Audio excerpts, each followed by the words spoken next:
And thanks for coming, and thanks to Chris and to Bournemouth University for organising this conference and inviting me to speak. I'm very pleased to be here for a number of reasons. One, as you will have gathered, Chris and I go back a long way and have worked together on a number of things and written some things together. But also I've found that Bournemouth University, in many ways, I regard as sort of touchstone for addressing these issues in a way that brings together all the different elements and strands of the discussions that are taking place on these 2 days. And thirdly, as you've already gathered from looking at people here, that one of the things this conference always does is brings together a very diverse range of people from a range of backgrounds. And one of the interesting things I always find, well, how many people you've come across before, some of whom I'm aware of, a lot of people I'm not aware of, and I'm really looking forward to listening to some of the presentations later today. As Chris indicated, I work at the now work at the Institute of Education, University of London, and I went there 5 years ago, really because the sense of, well, a lot of the agendas and my passions around education for a just and sustainable world, I was talking a lot about them, but it was up here, at this sort of level. And one of the things that I was very keen to do was actually to get to grips with some sense of depth of learning and understanding about these issues, and the sense in which the stories that were happening, that people were not aware of them, we were not broadening our influence and appeal, and there was a tendency still also to see learning about global and sustainability issues is very nice but cuddly and on the margins of the real issues of education learning. So I find 5 years on now, that whilst I've made some progress on that, I also found that my life is even more all-consuming than it was before, because you suddenly find yourself, you're raising a human number of wider challenges, let alone the challenge of working within a university. What I'm wanting to cover this morning is wanting to take forward some of the themes that have been part of this series of conferences the past few years, but also take them forward in a way that actually sees particularly how students have responded to these issues and agendas, but also look at it in the context of, in a way, a bit of a reality check. And that possibly is one of my underlying messages today. And so I'm also conscious that when we start to talk about global perspectives and sustainable development, it's very easy to talk about them as something you're passionate and concerned about. But often what we don't do is actually to look at what are the implications of the approaches that we're taking to broader areas of learning and the disciplines that we're engaged in. And I'm more and more convinced that the issues that we are raising, the approaches we're raising, are raising more wider, and I would suggest more fundamental questions about the purpose and role of higher education. So that was one of the things that I'm conscious about. Thirdly, there's a lot of rhetoric about students being interested in these issues, students as global citizens. That's a subject I've written a lot about. But actually, there's a sense we also need to check back with students, and the danger of taking students in a holistic way and not actually looking at understanding why particular groups of students respond in particular ways and why some are particularly interested and some are not. And so I want to do a bit of looking at that. And then look at that finally by looking particularly at some professions, and professions that go outside my own comfort zone in terms of health and engineering, and compare that with some of my own areas within education. Because I think the sense in which the interest in these areas, which often can be seen come from a social science background, but is actually raising wider questions for a whole number of subjects and disciplines. In some respects, some of the most innovative and creative work has been in some of these professions. So I want to use that as my example. I want to start just to say which I think is important, is people understand and recognise where I'm coming from. I come from an approach that values learners making connections between their own lives and the lives of people elsewhere in the world.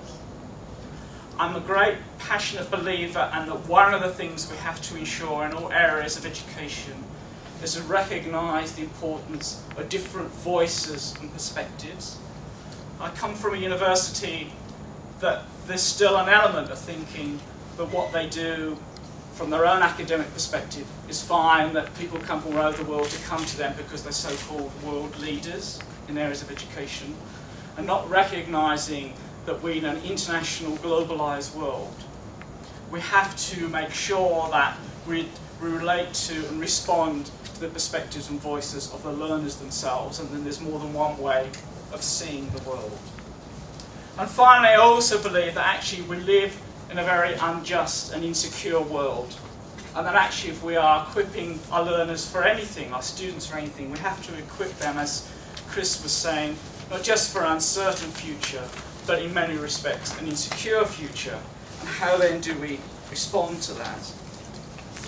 And so the centre that I established 5 years ago with funding from the International Development Ministry in the UK was really to actually start raising the profile of these issues within all sectors of education and learning.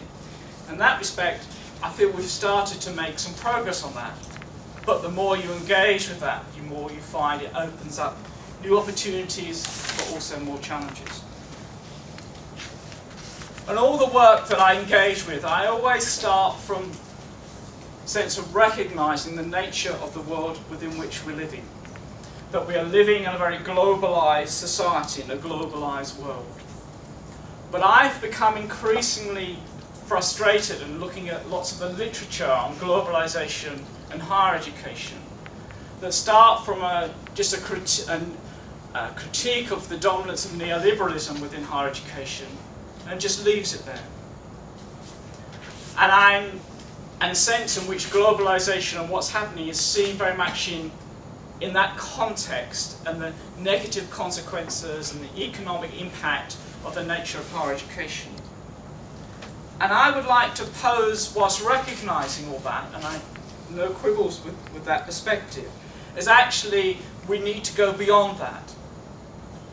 And we actually need to recognise as much as the opportunities and challenges that globalisation presents within education, particularly higher education, and what that means.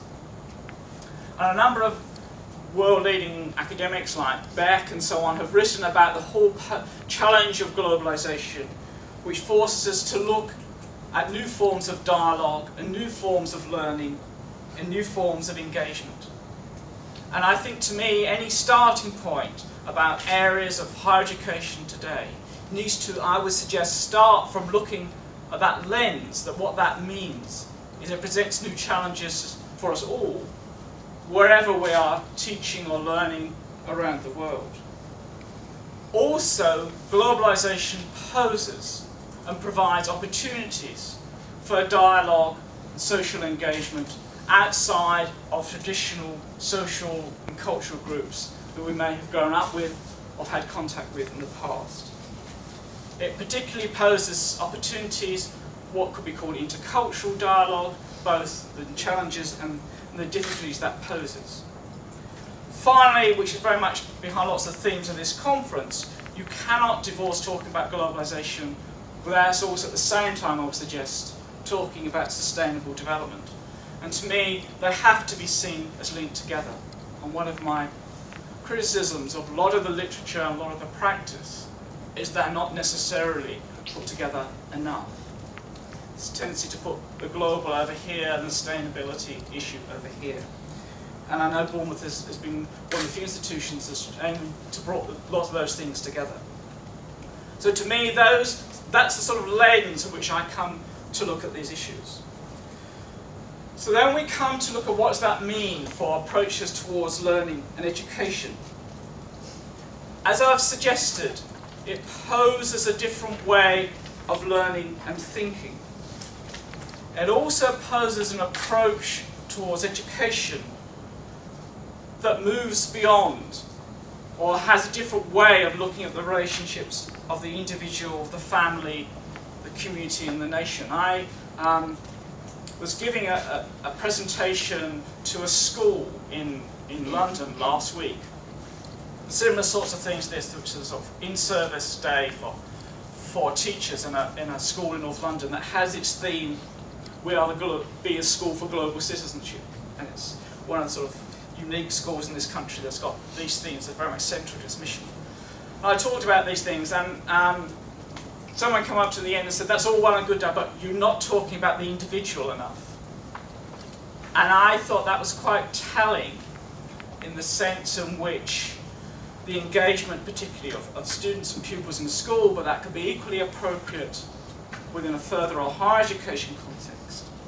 There's a tendency for us to start to think about going out there and not necessarily bringing it back here. And one of the things I think is important, we need to recognise, to behind one of the themes of this conference, is where does that come back, both, I would suggest, not just to the local, but to the individual. Because I think one of the things that we need to recognise, that particularly for young people, the sense of what's happening in the world presents degrees of uncertainty, sense of dislocation from the sort of traditional roots of that may have had in their society, and they're living in very uncertain and complex times. And this sense, which various people have been commenting upon, as I think we need to recognise within our approaches to developing our curriculum and the content of our courses, because we're having to respond to a world that's ever-changing. And in many respects, we're playing a role as academics of catching up with what's happening in the world, and where students, particularly how they're engaging with things, and how therefore do we respond. So therefore, how do universities, and how have universities to date responded to these issues and challenges? There is pressure on UK universities to see themselves much more as global international, to compete in the international market, to recruit international students, and to develop international partnerships. Also, we recognise that there's the sense in which students themselves, in many cases, are wanting to experience learning and social experiences elsewhere in the world. And there's also a recognition that in some cases, that universities are starting to respond to these issues and agendas. I'm in the middle of trying to look at how my own institution, which is quite an unusual one because it's located only within education, is recognising that how it responds to a range of voices and perspectives. So if you're developing an MA course in, say, the philosophy of education, what philosophies of education do you bring into that course? And one of the things I'm starting to pose to some of the people running courses like that, to what extent are you addressing non-Western philosophies, for example?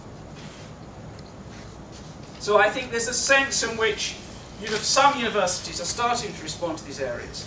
But also, and I think it was very important, I think, as Chris said, that we showed the video at the beginning, that we recognise the social and political context within what these debates are happening.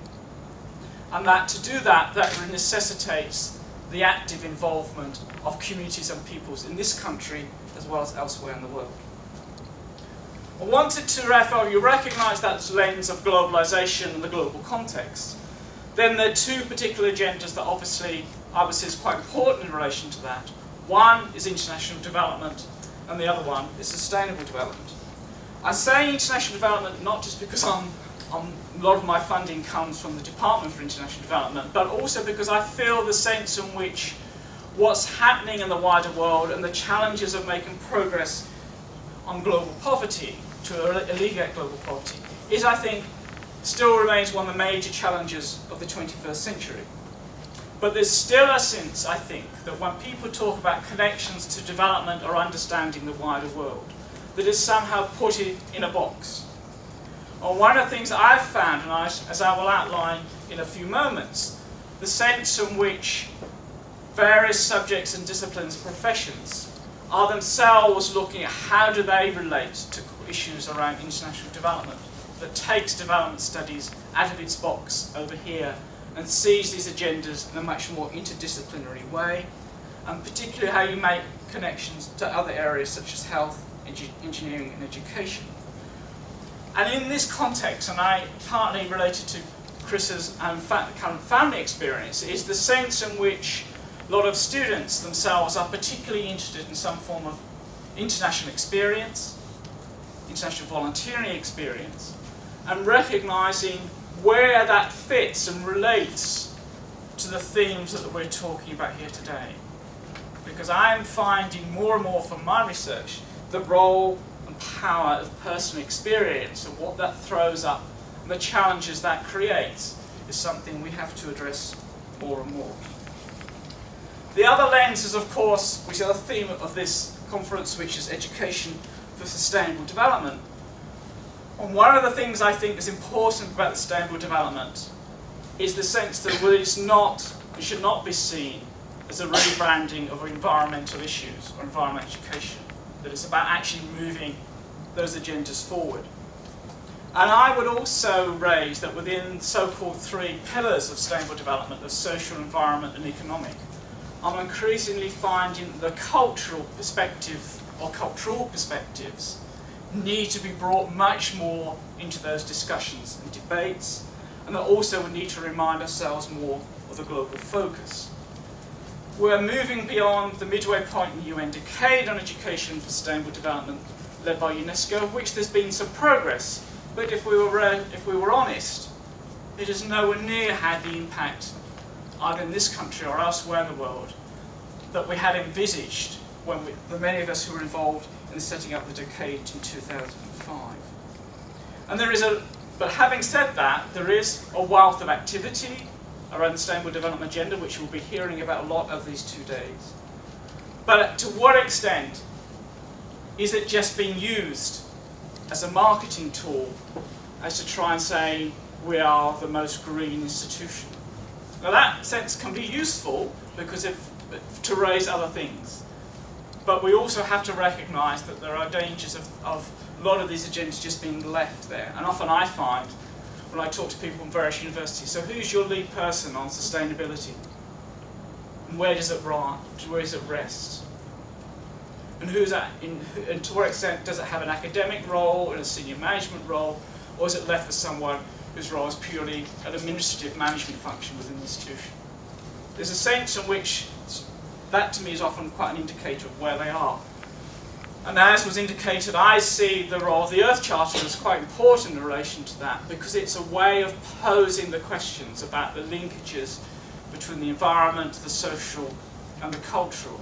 And also, above all, not just brings in development, but questions of rights and peace, and looks at it in a far bigger picture. And from the work that I've been doing with the Earth Charter, there's clearly some indications that it can become quite a valuable tool to engage in these issues. And we're in the city that's been one of the leading players in taking this forward in this country, which is Bournemouth.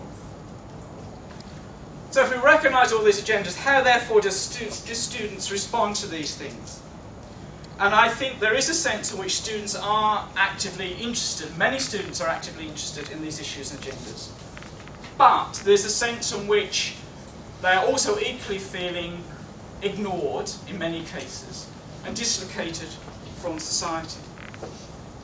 So what I wanted to just talk in the second part of my presentation is a little bit about some of the work that we're doing at the centre to look about how these issues and debates we're talking about are being responded to by students, and if you're trying to take these themes forward, how are students responding and what does that look like? Because I think it's part of saying, from our experience, we need to have a bit of a reality check. And we have consciously taken an approach that actually said, let's try and look at the relationship of global perspectives, learning about the wider world, and sustainability, in the sense of how does it relate to particular professions or disciplines, in a sense that equipping learners for a global future. Now, the extent to which these themes or agendas are relevant in different subjects and disciplines is something we may want to explore over these 2 days. And there are issues and discussions about how these things are applied within, say, doing traditional subject areas like geography or history or philosophy, to ones that are much more vocationally orientated. And I found it quite interesting as someone who's tried to engage in these issues with different sorts of universities. So as well as having dialogue with people here at Bournemouth and other universities, we've also been doing some work with University College London, UCL, that promotes itself as a sort of global citizenship university that comes from very much more a traditional subject approach. But even there, I think, you could find some of these elements of some of these themes that we're talking about. So, what I wanted to talk a little bit about is some of the professions that we're working with. Simon is here.